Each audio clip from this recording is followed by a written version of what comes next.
11 सितंबर 1893 Chicago में हुए विश्व धर्म सम्मेलन में अपने अपने देशों को रिप्रेजेंट करने के लिए उनके लोग आए हुए थे और हमारे भारत से गए थे स्वामी विवेकानंद। सभी ने वहाँ पर स्पीच दी थी, लेकिन स्वामी विवेकानंद ने धर्म, हिंदुत्व, वेद, गीता और भारत पर जो स्पीच दी थी उससे पूरी की पूरी दुनिया हिल गई और वहाँ पर मौजूद हर एक व्यक्ति अपने हाथों को रोक ही नहीं पाया ताली बजाने से।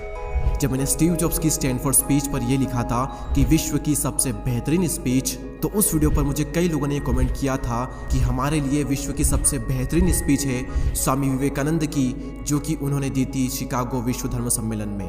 तो क्यों ना उसका भी एक हिंदी ट्रांसलेशन हो ही जाए। तो अपने मन को फिर से सारी चिंताओं से मुक्त कर दीजिए और अपना पूरा फोकस वीडियो पर। तो आइए अब बिना एक भी सेकंड गंवाए हम शुरुआत करते हैं। अमेरिका के भाइयों और बहनों, आपके इस जोरदार स्वागत से मेरा हृदय अपार हर्ष से भर गया है। मैं दुनिया की सबसे पुरानी संत परंपरा और सभी धर्मों की जननी की तरफ से आप सभी को धन्यवाद देता हूँ। मैं सभी जातियों और संप्रदायों के लाखों करोड़ों हिंदुओं की ओर से भी आप सभी का आभार व्यक्त करता हूँ। मेरा धन्यवाद उन सभी वक्ताओं को जिन्होंने इस मंच से यह कहा कि दुनिया में सहनशीलता का विचार पूरब के देशों से फैला है। मुझे गर्व है कि मैं उस धर्म से हूँ जिसने दुनिया को सहनशीलता और सार्वभौमिक स्वीकृति का पाठ पढ़ाया है। और हम सिर्फ सार्वभौमिक सहनशीलता में ही विश्वास नहीं रखते, बल्कि हम विश्व के सभी धर्मों को सत्य के रूप में स्वीकार करते हैं। मुझे गर्व है कि मैं उस देश से हूँ जिसने सभी धर्मों और सभी देशों के सताए गए लोगों को अपने यहाँ शरण दी। मुझे गर्व है कि हमने अपने दिल में इजराइल की वो पवित्र यादें संजो कर रखी जिनके धर्मस्थलों को रोमन हमलावरों ने तोड़कर खंडर कर दिया था। मुझे गर्व है कि मैं ऐसे धर्म से हूँ जिसने पारसी धर्म के लोगों को शरण दी और लगातार अब भी उनकी मदद कर रहा है। जिस तरह अलग अलग जगहों से निकली नदियाँ अलग अलग रास्तों से होकर आखिरकार समुद्र में ही मिल जाती है, और ठीक उसी प्रकार मनुष्य भी अपनी इच्छा से अलग अलग रास्ते चुनता है।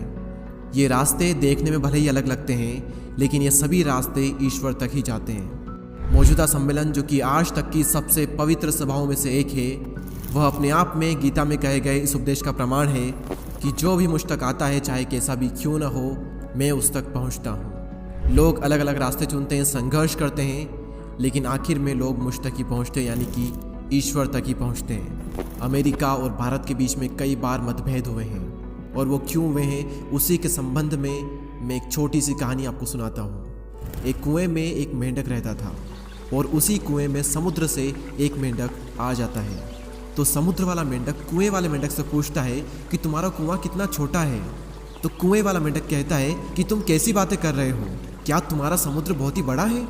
तब वो कहता है कि इतना बड़ा है कि तुम सोच भी नहीं सकते।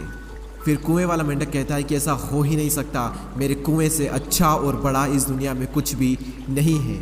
और वो उससे कहता है कि तुम मेरे कुएं से बाहर निकल जाओ, मैं यहीं पर रहूँगा। और यही कठिनाई सदैव रही है। मैं हिंदू हूँ और मैं अपने कुएं में बैठकर यही सोचता हूँ कि मेरा कुआं ही संपूर्ण संसार है।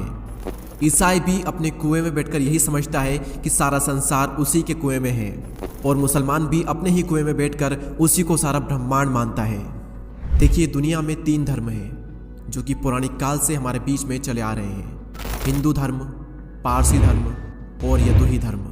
लेकिन यदुही धर्म ईसाई धर्म को अपने अंदर समाहित नहीं कर पाया है, जिसके कारण उन्हें अपने जन्म स्थान से ही बाहर निकाल दिया गया, और वहीं पर सिर्फ मुट्ठी भर पारसी ही बचे हैं अपने महान धर्म की कहानी बताने के लिए। लेकिन भारत में एक के बाद एक न जाने कितने ही संप्रदायों का उदय हुआ, और उन्होंने वैदिक धर्म को जड़ से हिलाकर रख दिया। हिंदुओं को अपना धर्म वेदों के माध्यम से रहस्य प्रकट करके मिला है। उनका मानना है कि वेदों का ना तो कोई अंत है और ना ही कोई आरंभ। आप सभी को यह अजीब लग सकता है कि कोई भी किताब बिना शुरुआत या अंत के कैसे हो सकती है, लेकिन वेदों का मतलब किताब से नहीं है। वेदों का मतलब है अलग अलग समय में अलग अलग व्यक्तियों द्वारा खोजे गए आध्यात्मिक नियमों का संचित खजाना। जिस प्रकार गुरुत्वाकर्षण का सिद्धांत मनुष्य के पता लगाने से पहले भी काम करता था, और अगर मनुष्य जाति उसे भूल भी जाए तो भी वह अपना काम करता ही रहेगा। और ठीक यही बात आध्यात्मिक जगत का पालन करने वाले नियमों के संबंध में भी है। वेद हमें यह सिखाते हैं कि सृष्टि का ना तो कोई आरंभ है और ना ही कोई अंत। कुछ लोग जन्म से ही सुखी होते हैं, तो कुछ लोग जन्म से ही दुखी होते हैं। कुछ लोग पूर्ण स्वास्थ्य का आनंद भोगते हैं, तो कई लोगों के हाथ पांव नहीं होते। कई लोगों को सुंदर शरीर, सुंदर चेहरा, उत्साहपूर्ण मन और सभी आवश्यक सामग्रियां मिल जाती है, तो कुछ लोगों की पूरी जिंदगी दुख में कट जाती है। तो ऐसा क्यों है कि एक ही ईश्वर ने अलग अलग तरह के लोगों को उत्पन्न किया, एक को सुखी बनाया तो दूसरे को दुखी बनाया? ऐसा क्यों किया? भगवान ने ऐसा पक्षपात क्यों किया? देखिए, सभी धर्मों में यह बताया जाता है कि ईश्वर भेदभाव नहीं करते। इसीलिए जन्म से पहले ही कुछ ऐसे कारण रहे होंगे जिसके फल स्वरूप इंसान सुखी या दुखी होता है, और वे कारण हैं उसके पिछले जन्म के कर्म। और वेद हमें प्रेम के संबंध में भी इसी प्रकार की शिक्षा देते हैं।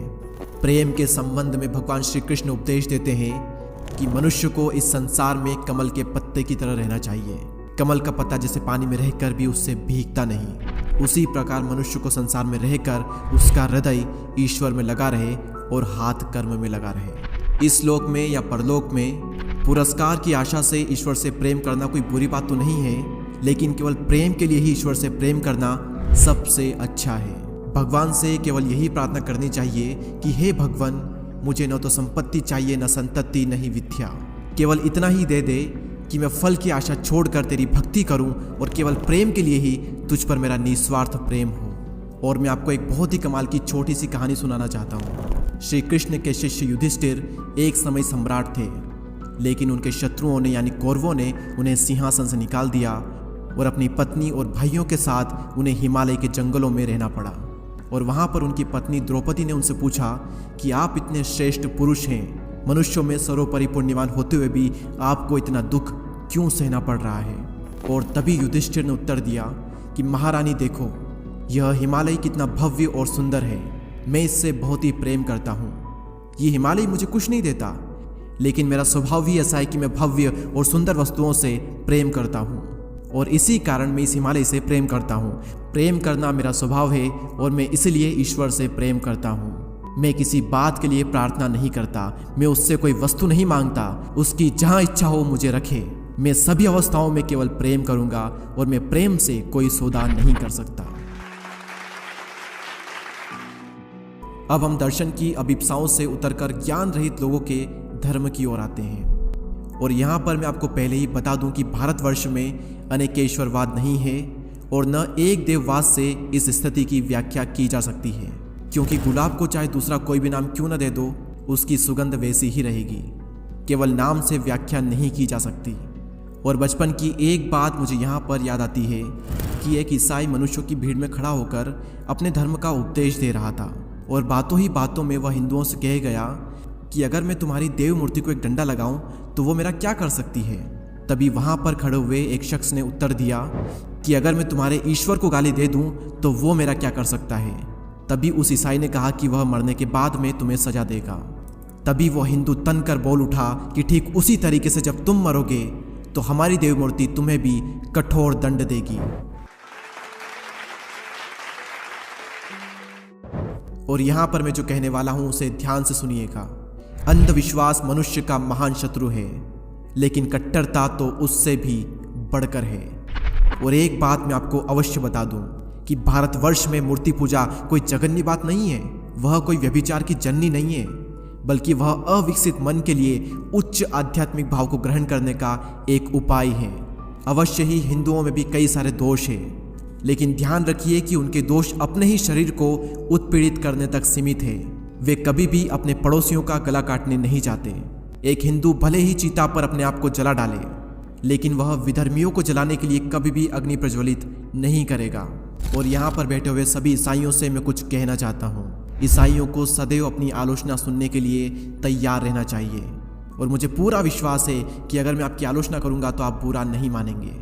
आप ईसाई लोग अपने धर्म प्रचारकों को भेजने के लिए इतने उत्सुक रहते हैं, लेकिन लोगों को भूख से मर जाने से बचाने के लिए आप कुछ क्यों नहीं करते? जब भारतवर्ष में भयानक अकाल पड़ा था तब सहस्त्रों और लाखों हिंदू लोग भूख से ही मर गए थे। तब आप ईसाइयों ने उनके लिए कुछ क्यों नहीं किया?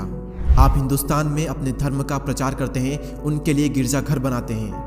वहाँ पर लोगों के पास में धर्म की कमी नहीं है। वहाँ पर हिंदुस्तान में लाखों लोग सूखे गले से रोटी के लिए चिल्ला रहे होते हैं। वे हमसे रोटी मांगते हैं और हम उन्हें देते हैं पत्थर। तो भूखे लोगों को धर्म सिखाना क्या उनका अपमान करना नहीं है? और यहाँ पर मैं पहले भी आप सभी से अपने गरीब भाइयों बहनों के लिए सहायता मांगने के लिए आया था, लेकिन मैं समझ गया कि ईसाइयों से और उन्हीं के देश में सहायता प्राप्त करना बहुत कठिन है। अब धार्मिक एकता के विषय में और धर्म के विषय में पहले से ही बहुत कुछ कहा जा चुका है। अब इस समय में इस संबंध में अपना मत आपके सामने नहीं रखूंगा। लेकिन हाँ, अगर कोई यह सोच रहा है कि मेरा उद्देश्य ये है कि एक धर्म की विजय हो और बाकी धर्मों का विनाश हो जाए, तो भाई ऐसा होना असंभव है। क्या मैं ये चाहता हूँ कि ईसाई लोग हिंदू हो जाएं? कदापि नहीं। तो क्या मैं ये चाहता हूँ कि हिंदू और बौद्ध लोग ईसाई हो जाएं? भगवान मुझे ऐसी इच्छा से बचाए। जिस तरीके से भूमि में बीज बो ही दिया है और मिट्टी, वायु तथा जल के साथ में उसका मिलाप करा दिया है, तो क्या वो बीज मिट्टी, वायु या फिर जल बन जाता है? बिल्कुल भी नहीं। वो तो अपनी वृद्धि के नियम के अनुसार वायु, जल और मिट्टी को पचाकर एक पेड़ बनता है। और ऐसा ही धर्म के संबंध में भी है। ईसाई को हिंदू या बौद्ध नहीं हो जाना चाहिए और न ही हिंदू और बौद्ध को ईसाई बन जाना चाहिए। लेकिन हाँ, प्रत्येक को चाहिए कि वह दूसरों के सार भाग को आत्मसार करके पुष्टि लाभ करें और सभी मिलकर वृद्धि करें और इस सृष्टि का कल्याण करें। और अंत में मैं आप सभी से यही कहना चाहूँगा कि इस धर्म महासभा ने जगत के सामने अगर कुछ प्रदर्शित किया है तो वो ये है कि शुद्धता, पवित्रता और दयाशीलता किसी संप्रदाय विशेष की संपत्ति नहीं है। और हर धर्म ने श्रेष्ठ स्त्री पुरुषों को जन्म दिया है। और इन सभी सबूतों के बावजूद भी अगर कोई यह सोचता है कि सारे धर्म नष्ट हो जाए और केवल उसी का धर्म बचे, तो मैं उस पर अपने पूरे दिल से दया करता हूँ और उसे स्पष्ट ही बतला देता हूँ कि शीघ्र ही सारे प्रतिरोधों के बावजूद भी प्रत्येक धर्म की पताका पर यह लिखा रहेगा कि सहायता करो, लड़ो मत, आत्मसार करो, विनाश नहीं, सद्भाव और शांति रखो, मतभेद नहीं। आप सभी को मेरा कोटि कोटि धन्यवाद। दोस्तों, आपको लग रहा होगा कि ये स्पीच केवल 10-12 मिनट की है, लेकिन ऐसा बिल्कुल भी नहीं है। असल में जो स्पीच हुई थी वो लगभग 1 घंटे की थी, लेकिन मैंने और मेरी टीम ने बहुत मेहनत के बाद में इस स्पीच का बहुत ही सरल सार निकाला है। अंत में मैं आप सभी से केवल 3 चीजें मांगूंगा। पहला, आप इस वीडियो को 5 लोगों को शेयर कर दें और अपना 1 लाइक करके हमारा हौसला बढ़ाएं और सब्सक्राइब करके हमारी कम्युनिटी का पार्ट बने। मैं आप सभी के लिए ऐसे ही वीडियोस लाता रहूंगा। अगले वीडियो में फिर मिलते हैं, तब तक के लिए जय हिंद, जय भारत।